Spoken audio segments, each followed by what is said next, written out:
There is a curve most people never see, a slow bend in the story of love, where words begin to fail and silence begins to speak. It doesn't happen suddenly. There's no announcement, no decision, just a soft exhaustion, as if both hearts exhale at the same time.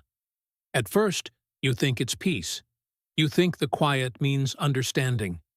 But then you realize it's not the same quiet as before. It's the quiet of distance, the quiet of things unsaid, hanging like mist between two souls who once promised they would never drift. You can feel it in the pauses, in the way a gaze lingers too long before turning away, in the way hands still touch, but without searching. There was a time when words flowed easily, when every small detail was worth sharing, when laughter came without thought. But now, even simple phrases feel heavy, as if they've aged overnight. And maybe they have, because love, like everything alive, grows older too. It shifts its shape, changes its sound. Most people don't notice the moment when love's voice begins to fade. They just wake up one morning and find that even in the same room, they feel elsewhere. That's the strange mercy of silence. It doesn't announce the ending. It just starts to fill the spaces that used to be occupied by laughter. But silence is not always cruel. Sometimes it's the only thing left that still feels honest. Words can lie. They can cover the truth with comfort, with habit, with fear. But silence tells you exactly where you are. When you sit across from someone you love and you have nothing left to say, that's not failure. That's the truth, arriving quietly. You see, there comes a point in every connection where language becomes too small to carry what the heart feels, and that's where silence begins its work. It's strange, isn't it? How love begins with sound and ends with stillness. How the same silence that once felt sacred can later feel like goodbye. But perhaps they are not so different. The silence at the beginning and the silence at the end. Both are thresholds. The first is the opening to possibility. The second is the doorway to release. And between them, a lifetime of words, of reaching, of trying to make another person understand the infinity inside you. But no one can. Not fully.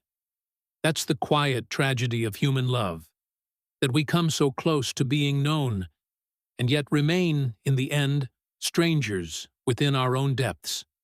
When silence becomes love's last language, it doesn't always mean it's over. Sometimes it just means that love has gone deeper than sound can follow.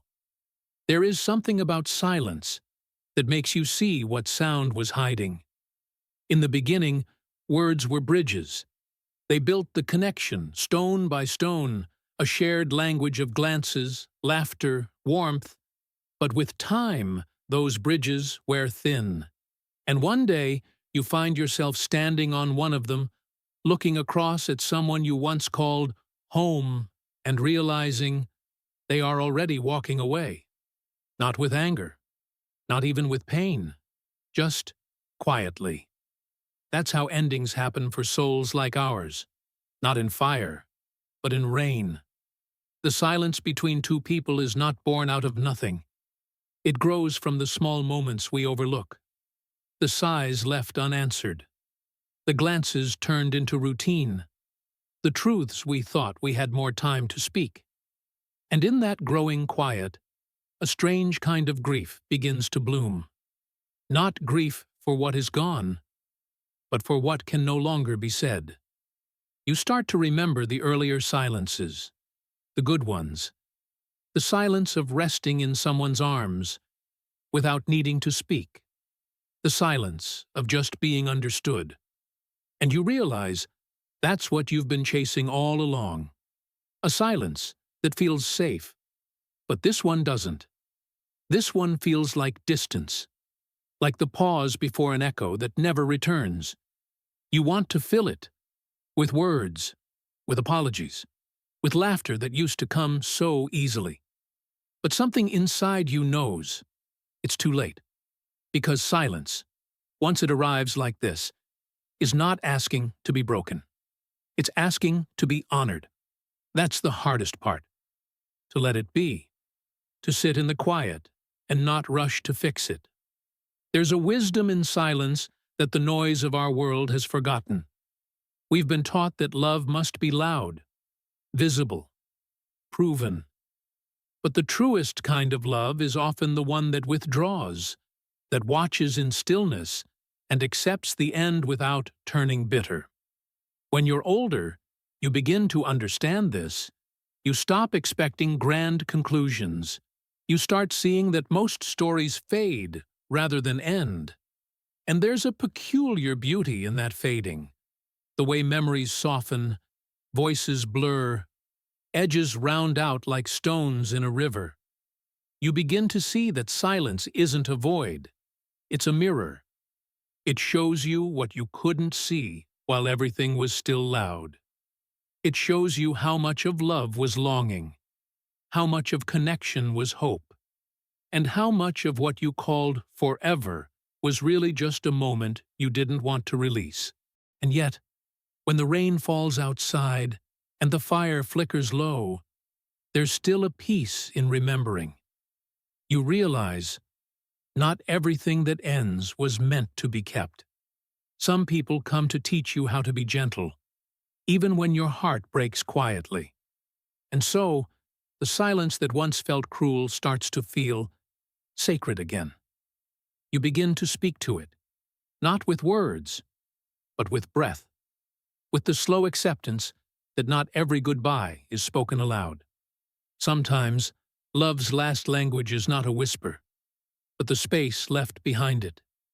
You can almost hear it, that soft nothingness between one heartbeat and the next. It's the sound of release, the sound of learning to live without echo. There comes a time when even memory begins to whisper. You no longer revisit it to feel, but to understand. Not to bring someone back, but to see who you became in their absence. And that's when silence changes again. It softens. It begins to hold you instead of haunting you. You stop asking why it ended. You stop wondering if it could have been different.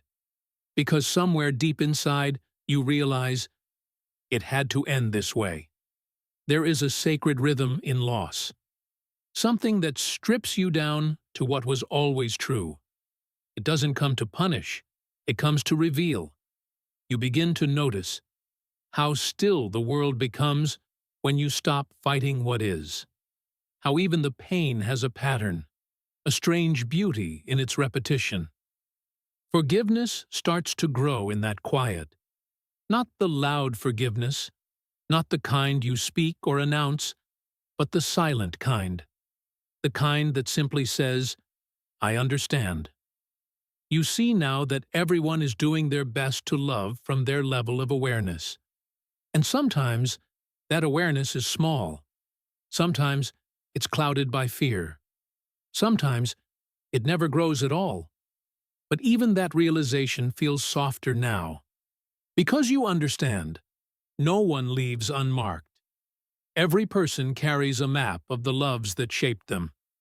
And each map, though incomplete, leads back to the same destination, the self. It takes years, sometimes decades, to see that love was never about finding someone to fill the silence inside you. It was about learning how to sit in that silence without needing to escape. The fire crackles. The rain outside continues. Steady, patient. You can almost hear your own heartbeat again.